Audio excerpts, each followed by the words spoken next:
Welcome to The Big Idea. I'm your host, Faith Lark. Today, on The Big Idea, imagine a world where the facts you believe are not what they seem, where even science is a story we tell ourselves. Today, we follow Bruno Latour as he risks everything, facing accusations of undermining science itself, to reveal a shocking truth, that we have never truly been modern, and that your connection to the world matters more than you know. Picture a weathered hand gripping a pen in a dimly lit Parisian cafe. The year is 2022. Bruno Latour, his kind eyes peering through thick glasses, scribbles furiously in his notebook. Around him, the world rushes by in disconnected pieces. Business people hurrying past, phones glowing with digital isolation, cars threading through streets that seem to deny nature's very existence. But where others see separation, Latour sees connection. His pen traces invisible lines between everything and everyone, mapping a web of relationships others refuse to acknowledge. You might wonder why this matters to you, but pause for a moment, look around your own world. Notice how we've carved everything into neat categories: nature over there, technology here, humans somewhere in between. Feel that subtle unease? That's what Latour spent his life fighting against. Transport yourself to Beaune, France, where young Bruno's story begins among the vineyards.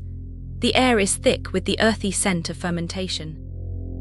Grapevines stretch across rolling hills like veins carrying life through the landscape. Here, in his family's winemaking tradition, Bruno first glimpses the intricate dance between human and nature. While others see simple cause and effect, plant vine, harvest grape, make wine, he perceives something more profound. A complex choreography of soil, sun, human hands, and ancient knowledge. But this perception makes him different.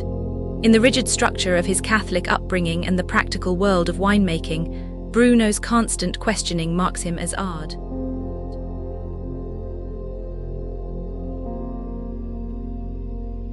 His family exchanges worried glances. His teachers furrow their brows. You felt this too, haven't you? That moment when your different way of seeing things makes others uncomfortable.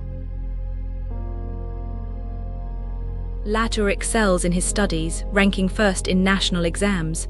Traditional success, you might think. But his mind refuses to stay within academic boundaries. While studying theology, he sees connections to science. While examining philosophy, he finds links to technology. Each breakthrough brings resistance.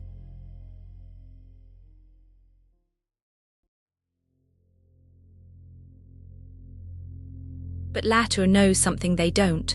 The boundaries we've drawn between disciplines are as artificial as the lines on a map.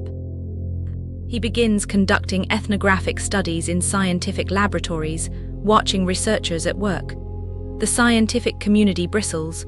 Who is this outsider, this philosopher, to question their methods?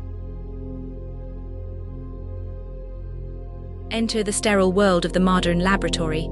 Equipment hums, papers rustle, scientists move with practiced precision. But Latour sees past the surface ritual. He observes how scientific facts aren't simply discovered, but constructed through a complex web of social interactions, equipment, and human interpretation. This insight will shake the foundations of how we understand knowledge itself. Working with Steve Woolger, Latour publishes Laboratory Life, a revolutionary text that sends shockwaves through academia.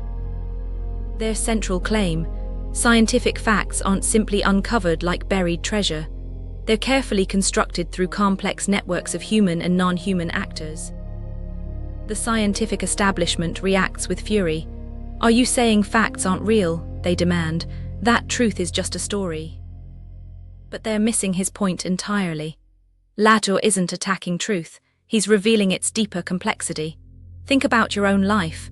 When you achieve something, is it purely your individual effort? Or is it a collaboration between you, your tools, your environment, and countless others who shaped your path? If you're enjoying The Big Idea, please like, subscribe, and scan the QR code for our free 7-day email course, Mental Models Mastery. Learn to make better decisions and think like Einstein, Da Vinci, and Socrates. Now back to the episode. The 1990s bring the science wars, and Latour finds himself at the center of the storm. His ideas are twisted, misinterpreted as an attack on scientific authority itself. In lecture halls and academic journals, he faces increasingly hostile audiences. But even as critics attempt to isolate him, his influence grows. A new generation begins to recognize the profound truth in his message: everything is connected. As climate change accelerates, Latour's message takes on new urgency. In his final years, his voice grows more impassioned. You can hear it crack with emotion as he addresses packed auditoriums.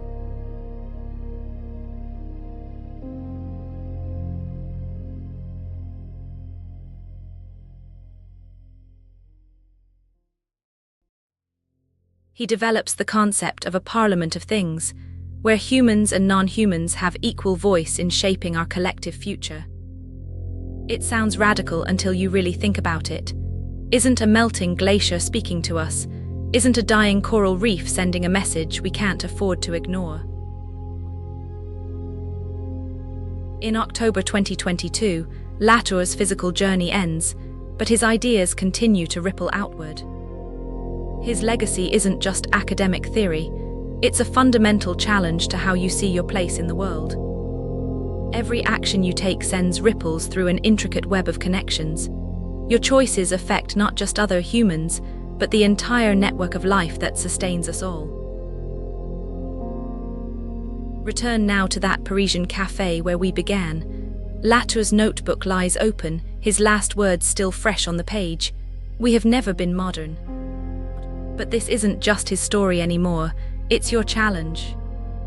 Look around your world today. Where do you see artificial separations that need to be reconnected? What webs of relationship have you been ignoring? Latour's life teaches us one crucial lesson. True power lies not in separation, but in recognition of our profound interconnectedness. The world waits for your response. Will you continue to live in the illusion of separation? Or will you, like Latour, dare to see and act upon the countless threads that bind us all together? The choice and the consequences are yours.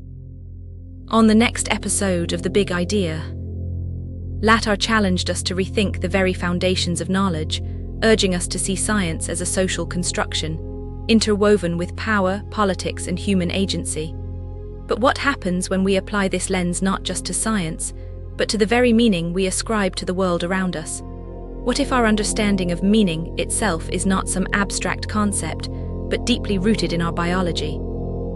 Prepare yourself, because everything will change as we journey into uncharted territory, where philosophy meets biology. We're diving into the groundbreaking work of a philosopher who dared to ask, where does meaning truly come from? Get ready to question everything, because the next story is one you absolutely cannot miss. Please like, subscribe, and scan the QR code, or follow the pinned link to get our free 7-day email course, Mental Models Mastery. 7 mental models used by humanity's greatest minds. Think clearer, decide faster, and spot opportunities everyone misses. Click the video that just popped up to watch the next one in this series. Or for episode summaries, behind-the-scenes info, and more, go to daily8.com/bi. Thanks for watching.